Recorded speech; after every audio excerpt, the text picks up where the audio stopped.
시작됐습니다. 매주 수요일은 술통 말고 소통합시다. 안녕하십니까, 김민석입니다. 민석씨 라이브톡 이번 주는 올바른 민영화에 대해서 진행하고자 합니다. 지금 1회, 2회 지났고 이번 주에 이제 3회 실시하게 되는데요.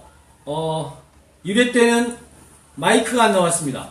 방송 마이크가 없어서 음향이 제대로 안 나왔고요. 2회 때는 카메라를 셀프 모드로 바꿔놔서 글자가 거꾸로 배치가 됐었습니다. 이제 잘 나오죠? 이제 글자도 제대로 나오고 음향도 정상적인 것 같습니다. 점차 횟수가 늘어나면서 민석씨의 라이브 톡은 계속 진화하고 있는 것 같습니다. 지금부터 민석씨 라이브 톡 3편 올바른 민영화에 대해서 여기 계신 직원분들과 함께 큰 박수로 시작하도록 하겠습니다.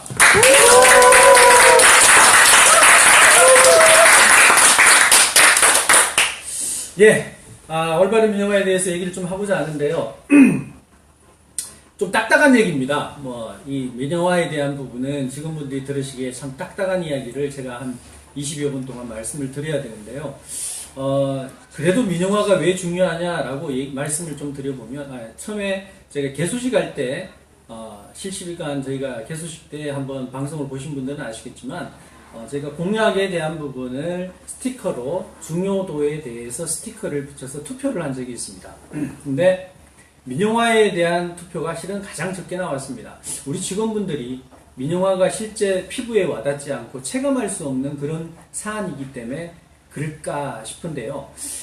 민영화 부분은 우리 직원들이 수차례 지금 실패를 거듭하다 보니까 민영화에 대한 그 체감 온도가 조금 떨어지지 않나 싶습니다. 민영화가 또 이번에도 잘 될까? 민영화가 되면 뭐가 달라지는 게 있나? 라는 그런 생각들을 좀 하시는 것 같습니다. 하지만 오늘 저희가 이 소통하고자 하는 민영화 이슈는 그 무엇보다도 중요한 이슈라고 저는 개인적으로 생각하고 있습니다. 왜냐하면 특히나 이번 선거는, 이번 제7대 노동조합위원장 선거는 민영화 1기 집행부를 구성하게 하는 아주 중요한 선거입니다.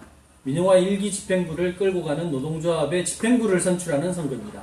그만큼 이번 집행부가 민영화에 대한 어떤 철학과 소신을 갖고 있는지, 또 민영화에 대해서 어떤 대응 방안을 갖고 있는지가 향후 우리 직원들의 고용 안정과 또한 상대적으로 후퇴한 우리 직원들의 임금과 복지 후생을 향상시키는 데 있어서 그 무엇보다 중요한 이슈이기 때문에 민영화는 꼭 다루고 민영화에 대해서는 직원분들과 소통을 해야 되겠다 싶어서 민영화를 오늘 이렇게 여러분들과 얘기를 해볼까 합니다. 그래서 이번 주는 질문지를 받기보단 한 3가지 테마로 3가지의 꼭지를 갖고 우리 직원분들과 한번 공유를 해볼까 합니다. 첫 번째는 우리은행, 현재 이제 한참 우리은행 민영화가 진행 중에 있는데요. 우리은행 민영화 매각 일정과 또 진행 사항을 한번 직원분들께 간략히 요약 드려보겠습니다. 그리고 두 번째는 과점주주 매각 시, 지금 우리 민영화의 방식이 과점주주 매각 방식으로 정해져서 진행 중인데요. 과점주주 매각 방식이 진행될 때 우리 노동조합이 점검해야 될 사항이 무엇인지, 노동조합이 체크해야 되는 부분이 무엇인지 좀 짚어 넘어갈 거고요. 세 번째는 민영화 이후에 노동조합이 어떤 역할을 해야 되는가, 직원들을 위해서 어떤 역할을 해야만 우리 민영화가 성공적으로 안착되고 우리 직원들을 보호할 수 있는가, 그런 부분에 대해서 한 3가지 꼭지를 갖고 말씀을 드려볼까 합니다. 첫 번째, 우리은행 민영화 매각 그 일정과 진행 사항에 대해서 좀 요약을 해 드려 보도록 하겠습니다. 간단한 표를 갖고 말씀을 드리겠는데요. 표 한번 들어주시겠습니까? 그 표가 우리은행 매각 및 사회이사 선임 일정에 대한 표인데요. 제가 그걸 간략하게 말씀을 드려보겠습니다. 직원분들 다들 아시다시피 8월 24일 날 과점주주 매각 방식의 매각 공고가 공자위에서 공고가 되어졌고요. 9월 23일 날 투자의향서를 접수를 했습니다. LOI를 접수했는데 18개 투자자가 투자의향서를 제출을 한 바 있고요. 11월 중에 입찰 마감 및 낙찰자를 선정하게 되어 있고, 그리고 이사회 개최해서 지금 4에서 8%의 과점주주 매각 방식은 사회이사를 추천할 수 있는, 과점주주가 사회이사를 추천할 수 있는 그런 시스템으로 되고 있는데, 이 사회이사 후보를 확정하고 임시주총을 소집하는 게 11월 중에 개최 예정에 있습니다. 그리고 최종적으로 12월에 임시주총 및 개최 및 사회이사를 선임해서 최종적으로 민영화 매각을 완료하겠다는 게 정부의 지금 우리은행 민영화 매각 일정입니다. 예, 표 잠깐 주시죠. 네. 말씀드렸다시피 이렇게 지금 일정이 좀 진행 중에 있는데요. 간략하게 민영화에 대한 지금 진행 경과에 대해서 말씀드려보면, 제가 2010년부터 4차례에 걸쳐서 계속 이 민영화에 대한 지분 매각 시도를 해왔습니다. 예보나 금융위, 공자위에서 얘기하고 있는 우리은행 민영화의 3대 원칙이 있습니다. 직원분들 많이 아시다시피 첫 번째가 조기 민영화, 두 번째는 공적 자금 회수 극대화, 세 번째는 금융산업 발전이 우리은행 민영화의 3대 원칙이었습니다. 근데 4차례, 10년부터 지금 4차례 지분 매각 시도가 자꾸 불발된 이유는 이 공적 자금 회수 극대화를 최우선 가치로 뒀기 때문에 지금 계속 민영화 매각이 안 되고 있었던 겁니다. 이 경영권 프리미엄을 고려한 일괄 매각 방식을 계속 고집하다 보니까 번번이 우리은행의 민영화가 실패하기에 이르렀습니다. 그런데 이제 최근에 과점주주 매각 방식의 형태로 민영화 방식이 확정이 되었는데요. 민영화 3대 원칙 중 조기 민영화에 대한 부분의 가치를 최우선으로 이제 정부나 우리 예보금융위에서 조기 민영화를 좀 최우선적으로 실시하자라는 그런 공감대가 형성이 됐기 때문에 지금 과점주주 형태의 매각 방식으로 확정됐다라고 이해하시면 좋을 것 같습니다. 예전에 우리 노동조합 집행부에서 전집행부에서 가장 바람직하고 이상적인 매각 방식은 국민주 방식, 한전이나 포스코처럼 국민주 방식을 도입해야 된다라고 많이 주장을 했었는데요. 이 국민주 방식이란 것이 금융산업이 워낙 저수익 하향산업이 되고, 또한 우리은행 주식이 워낙 무겁다 보니 국민주 방식으로는 해결할 수 없는 현실적인 문제가 있었다 보니까 과점주주 매각 방식으로 가장 이상적이고 효율적이다라고 판단해서 매각 방식이 결정되어졌다라고 이해하시면 좋을 것 같습니다. 현재 예보 지분이 51.06%입니다. 우리은행의 지분을 51.06%를 갖고 있는데, 이 51.06%에서 30%를 과점주주 방식으로 매각하겠다는 게 정부의 안입니다. 그리고 나머지 잔여 지분인 1%는 향후에 기업 가치를 올려서 기업 가치를 제고해서 공적 자금의 가치를 높여서 좀 매각하겠다는 게 정부의 우리은행 민영화 방식이라고 이해하시면 좋을 것 같습니다. 이렇게 이제 과점주주 매각 방식으로 저희가 지금 한창 민영화가 진행 중인데요. 투자 의향서를 접수를 했는데 18개 투자자가 지금 접수한 상태입니다.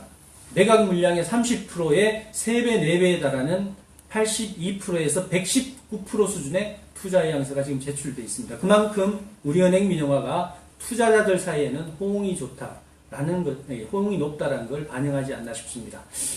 대략적으로 우리은행 민영화에 투자 의향서를 제출한 그 투자자들을 보면 여러분들 아시다시피 하나생명, 한국투자증권, 키움증권, 동양생명, 그 다음에 보고펀드라든지 그 베어링 프라이빗 에쿼티 이런 해외 사모펀드들이 대부분의 투자자들이 좀 들어와 있는 상태고요. 이들이 그 투자자들이 4에서 8%의 지분을 투자하는 걸로 지금 제시하고 있는 상태입니다.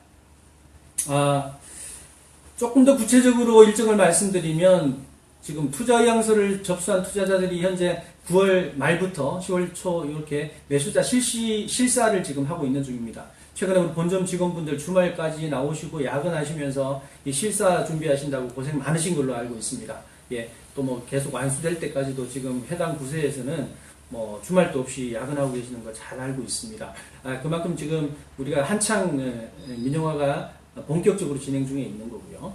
그 공자위가 11월 11일 날 본입찰을 한다라고 지금 발표를 했고요. 11월 14일 날 낙찰자를 선정해서 12월 연내에는 매각 절차를 마무리하겠다는 계획을 갖고 있습니다.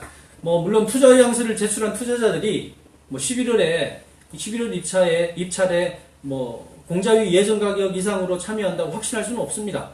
공자위 예정 가격이 보통은 본입찰에 하루 이틀 전에 이제 결정이 되지는데요. 지금 우리은행 고민은 이런 거 아니겠습니까? 해당 부서에서는 저희가 매각 발표한 이후에 주가가 계속 오르고 있는데 이 또한 예전 가격이 상승되는 게 좀 우려스러워서 지금 이게 매각이 정상적으로 진행될까 지금 걱정이 많은 걸로 알고 있습니다.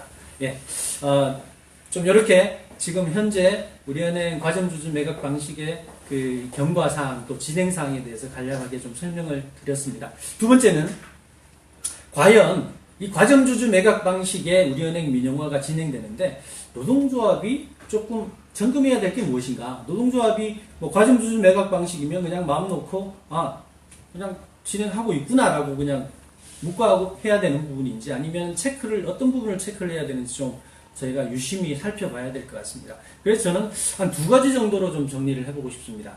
우리은행 노동조합이 지금 현재 한창 진행 중인 민영화 매각 방식에서 좀 체크해야 될 부분을 두 가지 정도로 정리를 해봤는데요. 첫 번째는 지배 소유 구조에 대한 독립성을 조금 고민을 해봐야 되지 않을까 싶습니다. 이 부분은 경영권 참여의 문제인데요. 우리은행 과점주주 매각 방식이 한 주주당 4에서 8%의 지분을 가져갈 수 있어요. 근데 이 과점주주에 대해서 사회이사 추천권을 부여를 하기 때문에 이 말 자체로만 보면 우리은행 경영에 이 투자자들이 참여할 수 있다는 것을 의미하지 않을까 싶습니다. 그래서 제가 우리은행 투자자들에 대한 성향이나 이런 것들을 조금 자료를 만들어서 한번 보여드릴 건데요. 한번 살펴보시도록 하시죠. 보여주시겠습니까? 네, 화면에 잘 보이시나요? 네. 아까 말씀드린 대로 지금 투자자들을 좀 구분을 할 수가 있습니다. 보통 이제 이런 투자를 할 때 투자자들이 이 전략적 투자자와 재무적 투자자로 구분이 되는데요. 전략적 투자자를 보통 우리가 스트레이터직 인베스터, SI라고 하고 재무적 투자자는 파이낸셜 인베스터, 재무적 투자자라고 저희가 FI라고 구분을 짓는데요. 전략적 투자자는 경영권 확보를 목적으로 자금을 조달하는 투자자입니다. 경영에 참여하고자 하는 의도를 가지고 있는 투자자고요. 재무적 투자자는 배당금이나 원리금 같이 일정한 수익을 추구하는 투자자를 저희가 재무적 투자자라고 말씀드릴 수 있습니다. 그런 지금 현재 우리 입찰에 투자 의향서를 낸 투자자들 보면 전략적 투자자는 하나생명, 한국투자증권, 키움증권, 동양생명, 일본개인 오릭스그룹으로 구분할 수 있고요. 재무적 투자자는 보고펀드, 알헤르마스, 사우디의 알헤르마스, 그 다음에 베어링 PE, 이렇게 이제 해외 사모펀드죠. 이런 투자자들이 재무적 투자자로 구분이 되어질 수 있는데요. 특히나 지난 4회차 때 저희가 민영화를 시도할 때 일괄 매각 방식으로 저희가 시도할 때 중국의 앙반보험이 이제 유일한 입찰자로 참여해서 이게 유찰이 된 경우가 있는데요. 동양생명을 대주주 이 중국의 안방보험이 동양생명에 지금 대주주로 있기 때문에 이 동양생명이 참여했다는 부분은 안방보험이 충분히 전략적 투자자로 우리은행에 투자하고 있는 게 아닌가라고 판단해 볼 수 있습니다. 예, 좀 주시죠. 예, 이렇게 보통 투자자가 전략적 투자자와 재무적 투자자로 저희가 구분을 할 수 있는데요. 과점주주 형태의 지분 매각이라고 한다고 저희가 경영권 개입을 하지 않을 것이라는 판단은 정말 좀 건물인 것 같습니다. 저희가 너무 안일한 생각을 하지 않을까 싶습니다. 수천억을 투자하고 경영권에 개입하지 않겠다는 투자자가 있을지 저는 개인적으로 의문시됩니다. 우리 지분이 지금 우리은행 시총이 제가 확인해 보니까 8조 3천억, 3,800억 정도 됩니다. 그게 4%면 얼마인지 아십니까? 4%에서 8%를 투자자들이 참여하고 있는데 4% 같은 경우에는 3,352억입니다. 그리고 8%인 같은 경우에는 6,705억 정도가 됩니다. 오늘 이제 주가로 오늘 12,400원인가 아마 그럴 겁니다. 예. 오늘 주가로 상황을 봤을 때 3,300억, 그 다음에 6,700억 정도의 지분을 자금을 투자를 하는데 과연 경영권에 관심이 없을까요? 경영권에 개입하지 않을까요? 저는 그렇게 보지 않고 있습니다. 충분히 경영권에 개입하려고 하는 SI, 특히나 전략적 투자자들은 경영권에 관심을 가지고 있다라고 저는 판단하고 있습니다. 그렇기 때문에 노동조합이 그 무엇보다도 자율 경영을 보장할 수 있도록 저희가 이제 이 과점주주 매각 방식의 민영화가 안착이 되고 나면 자율 경영을 MOU가 해지되고 자율 경영을 저희가 쟁취할 수 있는데요. 자율경영을 보장할 수 있도록 사회이사 선임에 있어서 부적합한 사회이사 선임은 강력하게 노동조합이 반대해야만 할 것입니다. 그리고 경영 간섭을 하지 못하도록 노동조합이 철저하게 감시하고 모니터링해야만 성공적인 민영화가, 올바른 민영화가 정착이 될 수 있다라고 판단하고 있습니다. 반면 긍정적 요인을 잠깐 말씀드리면요. 이 매각 성공을 하고 나면 30% 매각을 하고 나면 예보가 우리은행 간의 이 MOU죠. 경영 개선 협약을 공자위가 적시 해지한다라고 언론에서 지금 발표됐고 공자위가 얘기하고 있습니다. 특히 임종용 위원장은 이런 말씀을 했죠. 예보 지분 중 30%를 먼저 매각해서 민영화의 기본 전제를 성립을 하고 그 다음에 향후 은행 가치, 기업 가치가 높아지고 주가가 오르면 그때 20%를 매각하겠다. 이게 바로 공적자금 회수의 극대화에 효과적인 것으로 본다라고 임종용 위원장은 발언한 바 있습니다. 특히 국정감사 때 임종용 위원장에게 국회의원 한 분이 이런 질문을 했습니다. 우리은행 지분 20%가 아직까지도 정부 거 아니냐? 그럼 감사원의 감사 대상이 되고 이 정부의 경영 간섭을 받을 수밖에 없는데 이거 어떻게 자율경영을 보장할 수 있느냐라고 했을 때 임종용 위원장이 이런 발언을 했습니다. 남은 20% 예보 지분은 공적자금 회수 극대화를 위한 것이다. 이것으로 절대 경영에 관여하지는 않겠다라고 발언을 한 바 있고요. 30% 지분이 매각되는 대로 우리은행의 자율경영을 정부에서 확고히 보장하겠다라고 국정감사 때 이야기한 바 있습니다. 노동조합은 이 시점에서 임종용 위원장의 발언을 저희가 약속을 지킬 수 있게끔 노동조합이 감시하고 모니터링해서 반드시 MOU를 해지할 수 있게끔 노동조합이 역할을 해야 될 것 같습니다. 그리고 두 번째 이제 과점주주 매각 방식에서 우리가 간과하지 말아야 될 부분은 투자자금의 건전성 부분입니다. 이건 간략히 설명드리면 저희가 이미 공부한 바가 있고 이미 저희가 숙제를 푼 바가 있죠. 외환은행의 이 론스타, 먹튀 사건을 잘 알지 않습니까? 이 외국계 사모펀드 이런 재무적 투자자들은 자금의 건전성이 이 건전한가 아니면 불건전한가를 철저하게 검토를 해야 됩니다. 특히나 외국계 사모펀드가 컨소시엄 형태로 지분 인수를 참여하게 된다면 원취지, 과점주주 매각 방식의 원취지의 본질을 허투루 넣지는 않는지 그런 부분에 있어서 노동조합도 예의주시하면서 이 투자 자금의 건전성에 대해서는 저희가 감시하고 감독할 의무가 있다라고 생각하고 있습니다. 이게 내용을 얘기하다 보니까 진짜 딱딱합니다. 들으시는데 재미도 없고 무슨 인강 듣는 기분이시죠? 어쩔 수 없습니다. 민영화 주제가 딱딱하고 힘들지만 이 부분은 직원들이 좀 이해를 하셔야 됩니다. 이해를 하시고 아셔야 되고 노동조합 집행부가 이런 부분에서 문제의식을 정확한 이해와 문제의식을 갖고 있다는 것에 대해서 여러분들이 지켜보시고 판단을 좀 하셔야 됩니다. 그러셔야만 성공적인 민영화 정착된 이후에 노동조합이 제대로 노동조합의 역할을 할 수 있으리라고 생각을 합니다. 마지막으로 말씀드릴 공유할 사항은 민영화 이후에 노동조합의 역할에 대해서 한번 직원분들과 소통을 해보고 싶습니다. 민영화가 이제는 한창 진행 중이고 올 12월이 되면 민영화가 매각이 완전히 이제 종료가 될 건데요. 그러고 나면 이제 민영화 이후에 노동조합의 역할이 어떤 역할이 있으며 얼마나 중요한지에 대해서 좀 얘기를 드리고 싶은데요.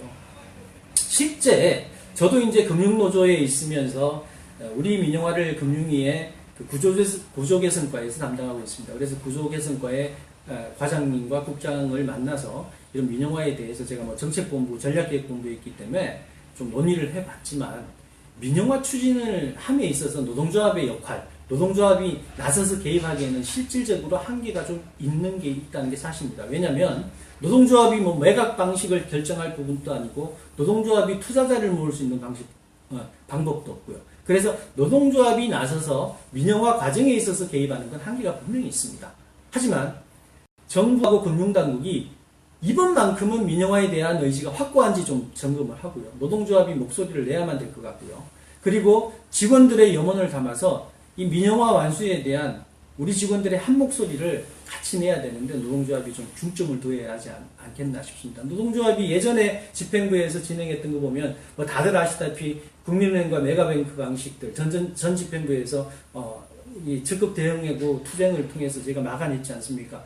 제가 자랑질주 하나 드리자면 저 또한 처음 노동조합 생활 정책부장으로 있을 때 이 메가뱅크 방식에 대한 이 금융위기 이후에 메가뱅크론이 너무나 나와서 제가 매일 노동신문에 사설을 제가 게재한 바 있습니다. 메가뱅크 방식이 얼마나 잘못된 방식이며 그 폐해가 있는지에 대해서 그 언론에 네이버 가셔서 우리은행 김민석 치시면 확인하실 수가 있습니다. 네, 그렇게 이제 사설도 낸 바가 있는데요. 그만큼 노동조합이 그 민영화 과정에 있어서 그 추진하고자 하는 과정에서는 그 분명히 역할이 한계가 있습니다. 하지만 그 방식이나 노동조합이 목소리 내는 전달하고자 하는 부분은 충분히 저희가 지금껏 이전 집행부도 그렇고 전전 집행부도 역할을 해왔다라고 좀 이해를 해주시면 좋을 것 같고요. 요 시점에서 저희가 민영화를 추진함에 있어서 상대 파트너에 대한 개념 정리를 한번 저는 드리고 싶습니다. 어떤 의미냐면요.